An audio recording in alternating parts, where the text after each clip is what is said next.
ታሪካችን የሚያወሳ መጽሐፍ ነው።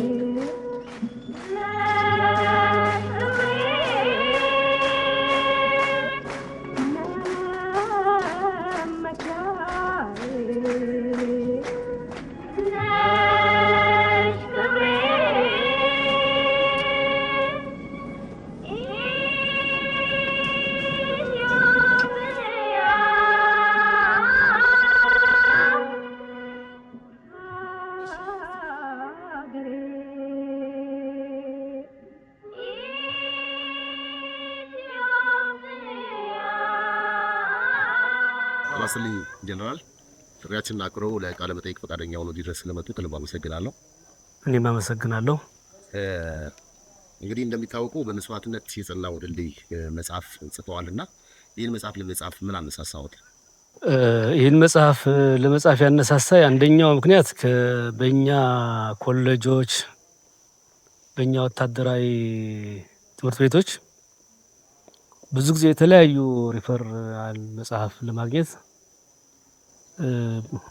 አማርኛ እና በእኛ ሀገር የተደረጉ ውጊያዎች በእኛ ሀገር የተደረጉ ውሎች ወይም ደግሞ በእኛ ሀገር ቋንቋ የተጻፉ ጽሁፎች አይገኙም።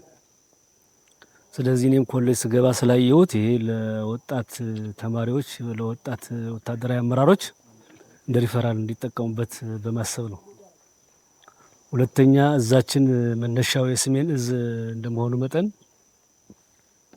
ከሰሜን እዝ ጋር ያያየ የዳሉል ማዕከላዊ እዝ እና እንደ ሀገር የተሰራውን ስራ በተለይ ደግሞ ዳሉል ማዕከላዊ እዝ የተሰራውን ስራ በዶክሜንት እና በመጽሐፍ መልክ ለማስቀመጥ ስላሰብኩኝ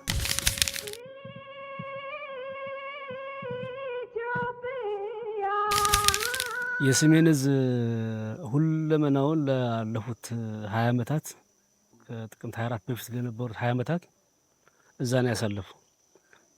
ትዳር ያገባው እዛ ነው፣ ንብረት ያፈራው እዛ ነው፣ እዛ ህዝብ ጋር ተዛምዷል፣ እዛ ልጆች አፍርቷል። ሁሉ ኑሮው ኦልሞስት 20 ዓመት ያህል ሲወርድ ሲዋረድ ሲቀያየር እዛ ነው የኖረው እና እዛ ሲኖር ህዝቡ ጋር በጣም አሁንም ቢሆን የሰሜን እዝ እዚህ ያሉ ስታፍ አባላት እና ሌሎችም እዛ ያለው ትዝታ በፍጹም የሚረሱት አይደለም።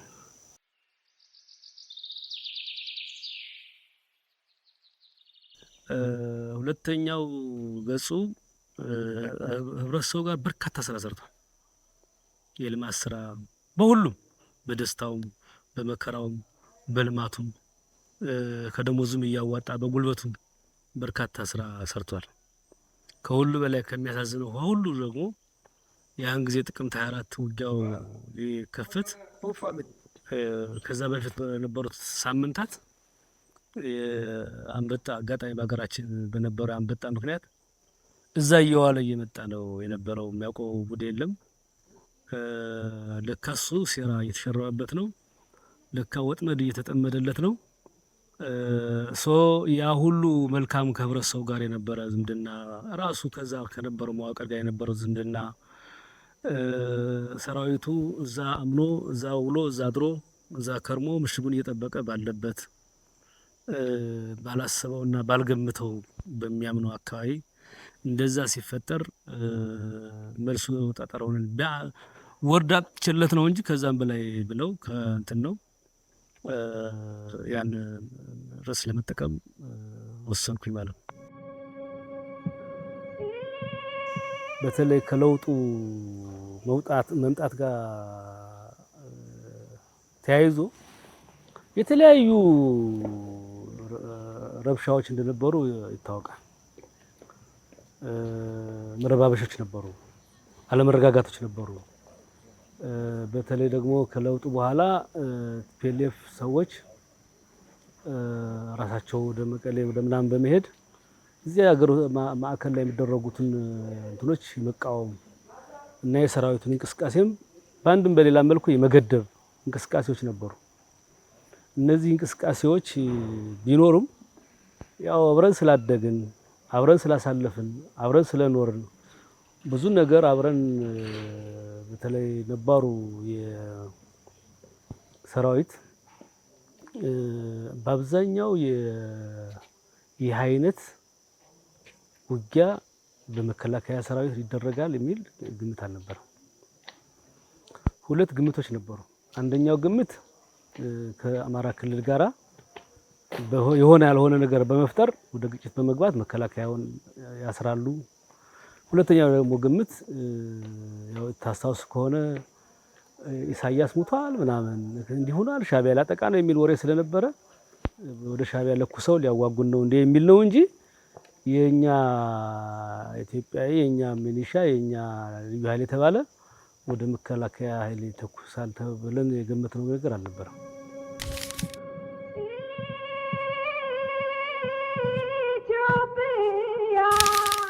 ሲከሰት እኔ ጅጅጋ ነው የነበርኩት።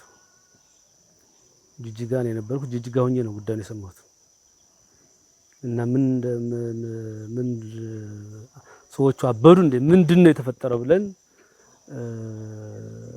በቃዎችን ሰመራ ነው የገባሁት። ሰመራ ገባን። ነገሩ ማይሆን መሆኑን አወቅን። በርካታ ኃይል እንዳበላሹ አወቅን። ከዛ ኃይላችን መሰብሰብ ነው የጀመረው። ያው የምስራቅ እዝ ክፍለ ጦሮች 23ኛ እና 13ኛ እና 6ኛ መካናይዝድ የሚባል ነው ነበር። ይህ ኃይል ከአዋሽ እስከ ጎዴ ድንበር ድረስ ተበትኖ ነበር። ሰበሰብ ለመሰብሰብ ምን ያህል ጊዜ እንደሚወስድ ያው ማን የሚገምተው ነው። ሰብስበን እንደገና ሰመራ ድራይተን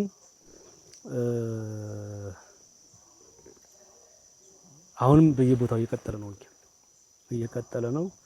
ከዛ በኋላ ነው ይሄን ሁሉ ካደራጀን በኋላ እቅድ አውጥተን አንዳንድ ነገር ተዘጋጅተን መዘጋጀት እንኳን ተበለው ያው ኃይል ሰብስበን ወደ ውጊያ ገባን። እዚህ ጋር የነበረው ነገር ምንድነው? እንዴ ቲፒኤልኤፍ እንደዚህ ያደርጋል እንደ የሚል ከፍተኛ ቁጭት ነው የነበረው። አብረን ኑረን አብረን አሳልፈን ያ ሁሉ ችግር አብረን አሳልፈን እንዴት እንደዚህ ያደርጋሉ የሚል ከባድ ቁጭት ነው የነበረው እንጂ አሁን እኛ ያዝነው ትጥቅና ያን ጊዜ እነሱ ያዙት ትጥቅ ቢታይ የአራተኛ መካናይዝድ የሚባል 155 የሚባለው መሳሪያ ኦልሞስት ያገሪቱ ወደ 48 የሚሆነው 155 የሚባለው መድፍ አራተኛ ክፍለ ጦር ጋር የሚባል የነበረው ወዲያው በሰሩት ሴራ ተመልሰው እኛ ላይ መተኮስ ነው የጀመሩት እና በትጥቅ ራሱ አንገናኝ ነበር። ግን በደል የፍትህ በደል ስለነበረ ሰራዊቱ በከፍተኛ ቁጭት ስለነበረ ያው እንዳያችሁት ደረጃ በደረጃ እስከ መቀሌ ሄደን የተሰራው ስራ ተሰራ ማለት ነው።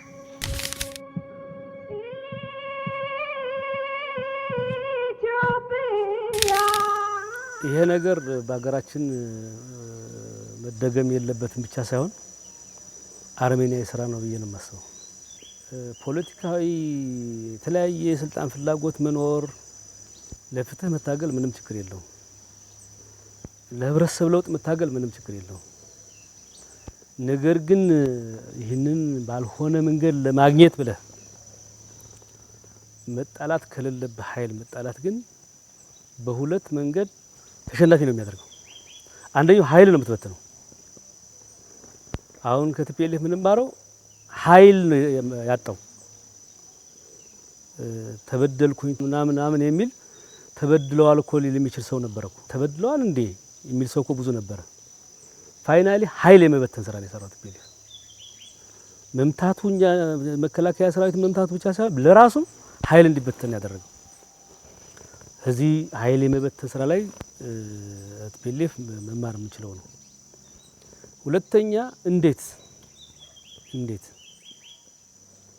እንደዚህ አድርጌ በዚህ አድርጌ ተመልሼ ምናምን እንደዚህ አደርጋለሁ በሚል ሂሳብ ራሱ የገነባውን ሰራዊት እንዴት ይመታል? ራሱ እኮ ነው የገነባው። አሁን ያሉት ጄኔራሎች እኮ ይህን ሰራዊት ይመሩት ነበር፣ ያዋጉት ነበር፣ ጀግና ነው ይሉት ነበር። አሁን እንደሚያጣጥሉት ምናምን አይደለም እኮ። እና ስልጣን ምን ያህል ክፉ እንደሆነ ነው የምትማረው። የጊዜ ጉዳይ ነው እንጂ አንድ ግሩፕ ወስደህ ለማሸነፍ ታግለህ የሆነ ነገር እንኳን ስልጣን እንኳን ቢያጋጥምህ የጊዜ ጉዳይ ነው እንጂ ትፈነገላለህ። የሀገር ህብረ ብሔራዊ ነው። የሀገር ብዝሃነት እንዲከበር የግድ የሚል ይህንን ይዘህ ከሁሉም ህዝቦች ጋር ተዋህደህ እና ደግሞ የሁሉንም ህዝቦች ክብር ወስደህ ካልታገልክ በአንድ ጉዳይ ላይ ብቻ እንዲህ አድርጌ ድል አመጣለሁ የሚባል ነገር ያበቃለት ኋላ ቀር ነው። የኋላ ቀሮች አሳሰብ ነው። ሌላው የሚገርመው ተመታን ነው የሚገርመው እንትን እኮ ነው። አሁን ይህ መጽሐፍ ጽፍ ካነሳሳኝ አንዱ ባይኔ አይቻለሁ። ሰሜን ዕዝ በየቦታው ሆኖ በዛ ችግር መንግስትና የኢትዮጵያ ህዝብና የኢትዮጵያ መንግስት ከሚደርስለት በያለበት ሆኖ ተዋግቷል። እጅ እንዲሰጥ አሉት ምናምን አሉት ያላሉት ነገር የለም። በያለበት ሆኖ በጀግንነት ተዋግቷል። ራሱን ተከላክሏል። ያሁኑን ያለ ያይወቁ ግን እንደተበደሉ ሆኖ ይናገራል። ትክክል አይደለም። ማናቃቸው በደሎች ካሉ ማናቃቸው ማንጣት ነው እንጂ አይናችን እያየ የተደረገ ነገር ራሳቸው መብረቃዊ ውጊያ ፈጻጸም ፈጽመናል ብለው ያወጁት ውጊያ በደል መፈጸማቸውን እያወቁ እንደተበደሉ አድርገው ማውራት ሊወረን ስላለ ነው ምናምን ስላለ ነው። ይሄ ፕሮፓጋንዳ ምንም ውሃ የማይቋጥር ነው።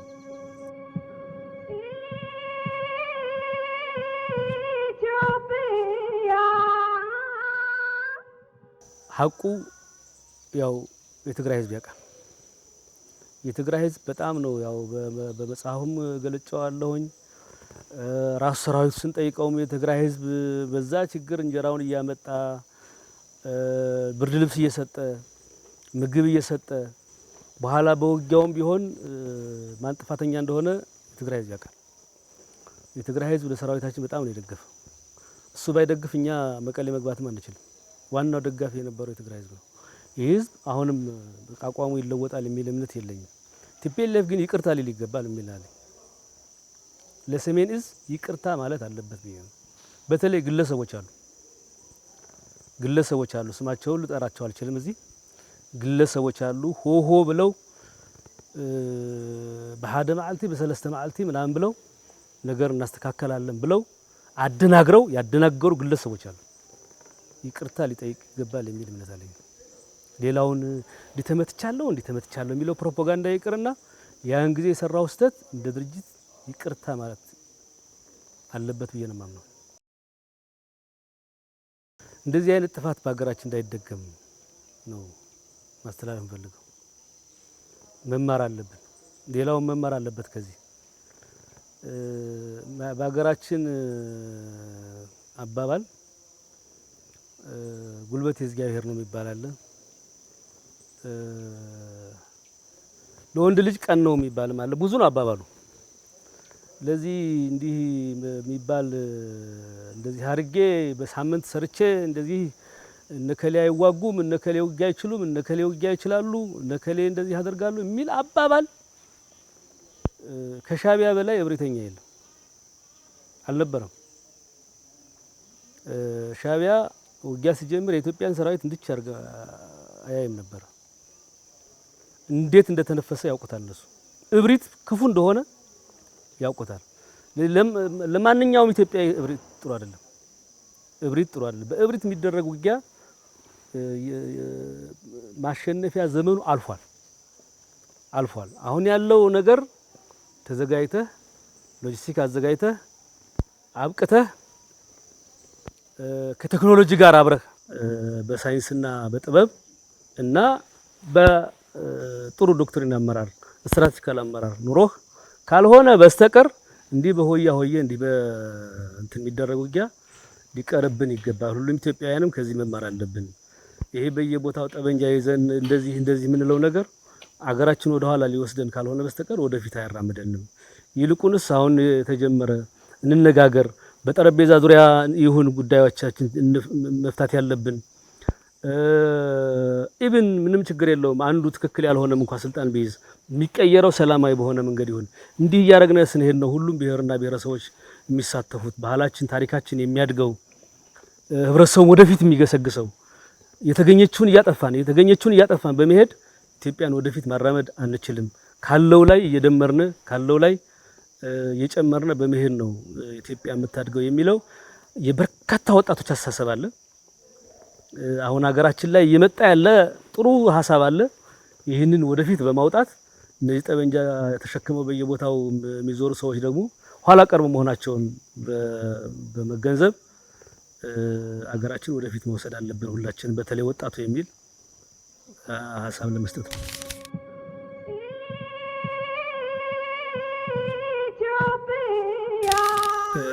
ሰራዊቱ የተገነባ ነው፣ የሰለጠነ ነው፣ ተዋግቶ ያሸነፈ ነው። በዚህም ቢመጣ መነሻውና ማዕከሉ ህገ መንግስቱና የሀገሪቱ ሉዓላዊነት ነው። የሀገሪቱ ሉዓላዊነት መከበር አለበት። ህገ መንግስቱ መከበር አለበት። በጉልበት ስልጣን የሚያዝበት ዘመን ማብቃት አለበት ነው። ሌላ ምንም አጀንዳ የለም። እነኚህ በጠመንጃ ስልጣን ሊይዙ የሚፈልጉ ሰዎች ዘመኑ አልፏል። ይሄ የኋላ ቀርነት አጀንዳ ነው። የኋላ ቀሮች አጀንዳ ነው። ስልጣን ሊይዝ የፈለገ ሰው ተወዳድሮ ስልጣን መያዝ ይችላል። ተወዳድሮ ስልጣን ማይዝ ግን በጠመንጃ ስልጣን ሊይዝ የሚፈልግ ሰው አይሆንም። የኢትዮጵያ መከላከያ ሰራዊት እያለ የሚል ነው። በዚህ ነው የተገነባው። ለምንድን ነው የሚዋጋው? ኢትዮጵያ ውስጥ ሰላማዊ በሆነ መንገድ የስልጣን ሽግግር ብቻ መኖር አለበት። ለዚህ ደግሞ ህገ መንግስቱ መከበር አለበት። አንድ ሁለተኛ የኢትዮጵያ ዳር ድንበርና ሉዓላዊነት ደግሞ መከበር አለበት። እነዚህ ነገሮች ተሳስረው መሄድ አለባቸው። ለዚህ የሚበቃ ኢትዮጵያን የሚመጥን ሰራዊት መገንባት አለበት ነው። ከፍተኛ ስራ እየተሰራ ነው። ባለፉት የገጠሙትን ፈተና ያው አልፈነዋል። አሁንም በጠመንጃ ፍላጎታቸውን ለማርካት የሚንቀሳቀሱ ኃይሎችን በአንድም በሌላም አሸማቀናቸዋል። ሰራዊቱን በዚህ የተገነባ ነው። አሁን ያለው እዛችን ሲገልጸው አስተማማኝ ቁመና ነው ያለን። የትም ሄደን ግዳጅ ልንፈጽም እንችልበት፣ የትም ሄደን ግዳጃችን እንደባለፈውም ጥሩ ነው የሰራ ነው። አሁንም ጥሩ የምንሰራበት ቁመና ነው ያለን።